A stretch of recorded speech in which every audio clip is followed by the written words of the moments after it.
আমাদের সকলের জন্য একটি বিশেষ দিন, যে দিনটি শুরু হয়েছিল গতকাল 5ই আগস্ট 2024।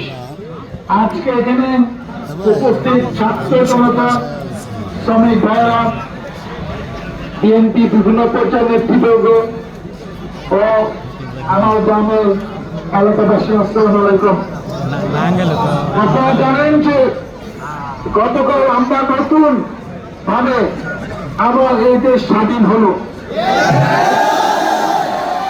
আজকে একটি গোষ্ঠী, একটি দল, কিছু সুবিধাবাদী লোক একসাথে ছিল, যারা এদেশে টাকা দিয়ে নিজেরা অর্থশালী হয়েছে, নিজেরা সুযোগ সুবিধা নিয়েছে, নিজেরা চাকরি ভোগ করেছে, নিজেরা ব্যবসা করেছে, নিজেরা বাণিজ্য করেছে।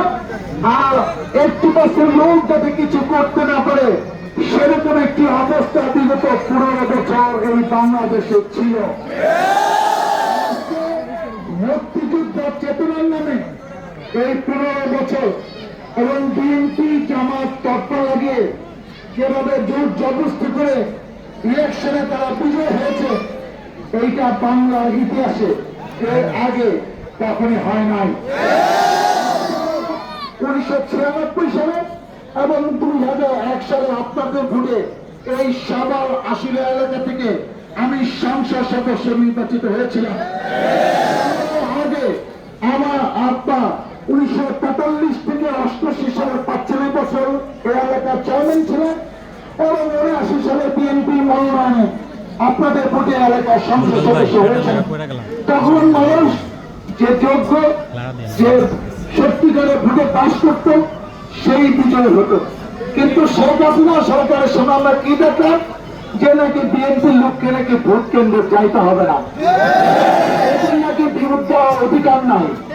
এবং আওয়ামী লীগের নেতা কর্মীরা কেন্দ্র দখল করে তারা ইচ্ছা মতো ফিল করে তাদের মনোমতো তাদের দলীয় প্রার্থীকে বিজয় ঘোষণা করবে। প্রক্রিয়া বিগত 15 বছর চলেছিল। অর্থাৎ 15 বছর এটি একটি অবৈধ সরকার ছিল এবং ভোট তারা চুরি করে, এইরকম বাণিজ্য করে, তারা জোর করে দেশ শাসন করে গতকাল যাদের নেত্রী শেখ হাসিনা দেশ থেকে পালিয়ে গেছে।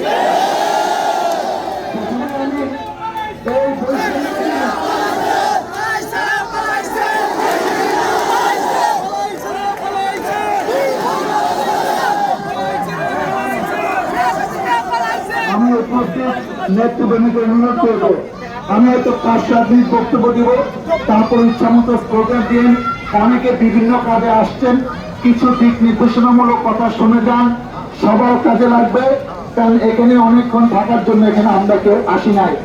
আজকে বৈষম্য বিরোধী কোটা আন্দোলনে যে সকল ছাত্র শিক্ষক মারা গেছেন, যে সকল নিরীহ জনতা মারা গেছেন, তাদের প্রতি আমি সমবেদনা যাচ্ছি, তার আত্মার মাগফিরাত কামনা করছি।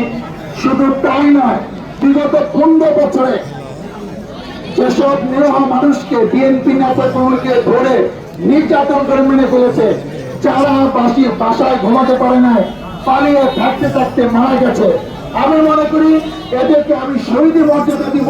কারণ তারা সরকারের বিরুদ্ধে তারা কিন্তু ত্যাগ স্বীকার করে, তারা যুদ্ধ করে যতক্ষণ পেরেছে বেঁচে ছিল, অনেকে বাঁচতে পারে নাই।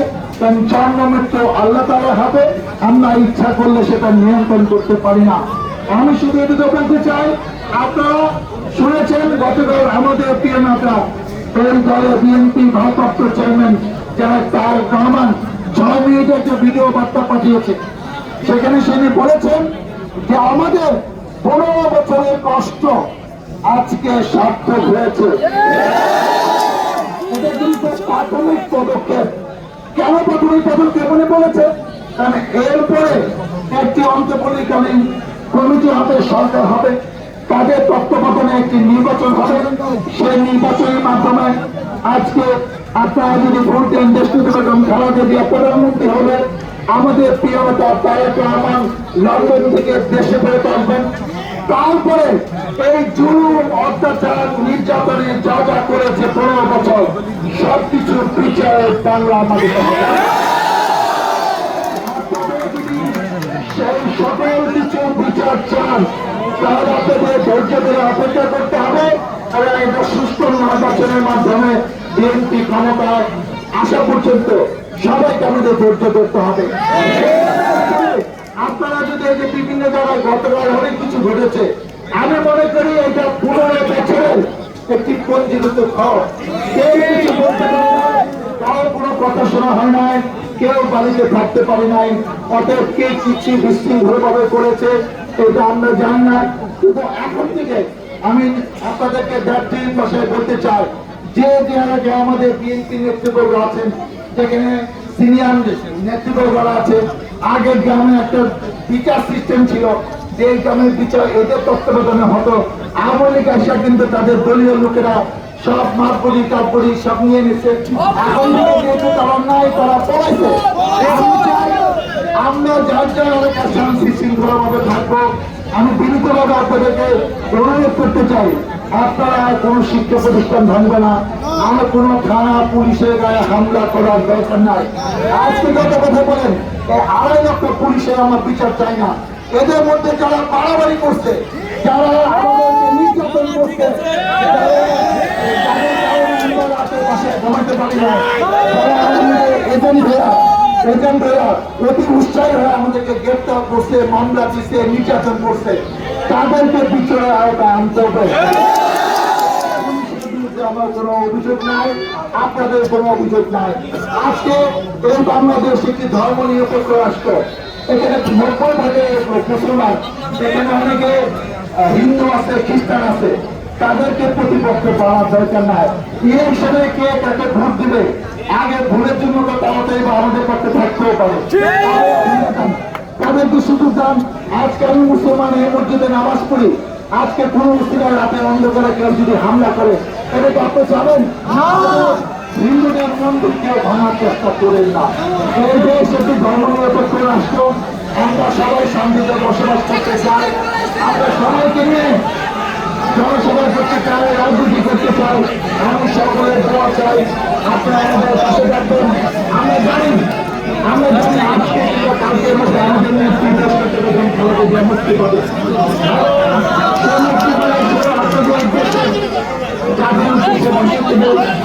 আপনাদের কষ্ট তার মধ্যে একজন নেত্রী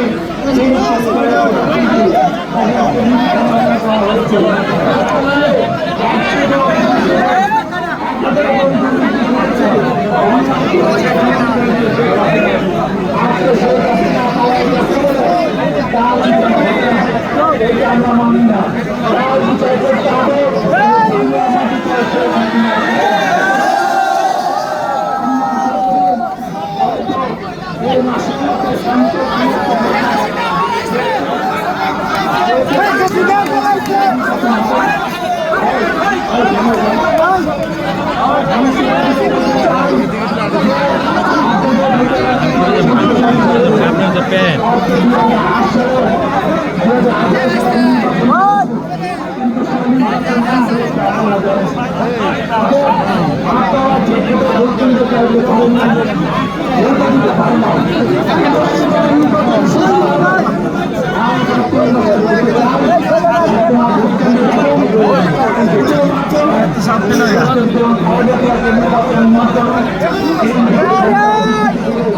এই সকল দিনে লাগতে পারে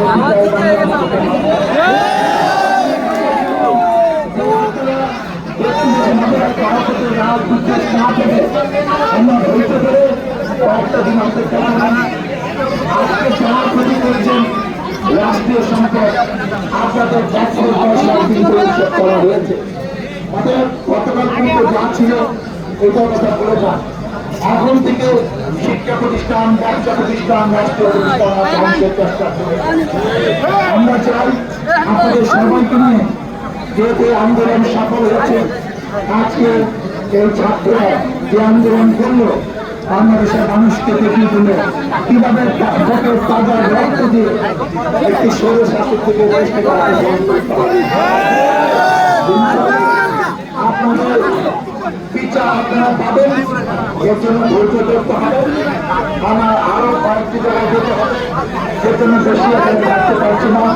আজকে হাজার হাজার লক্ষ লক্ষ মানুষ রাস্তাঘাটে সমাবেত হয়েছে।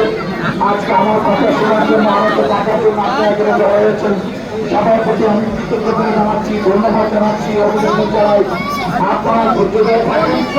আপনাদেরকে এই সবার মাটিতে এই সবার আসলে আমাদের পরিচালনা হবে। ধন্যবাদ জানিয়ে আমরা যেন আগামী দিনে একটি ভালো বিচার দেখতে পারি। মহান আল্লাহ তাআলা আমাদেরকে সুন্দর করতে আমাদের প্রিয় ঢাকা জেলা বিএনপি সাধারণ সম্পাদক এবং সত্যজীবনের ঢাকা জেলার সভাপতি মাহমুদ হাসান দেখতে আছে অভিনন্দন এবং সকলে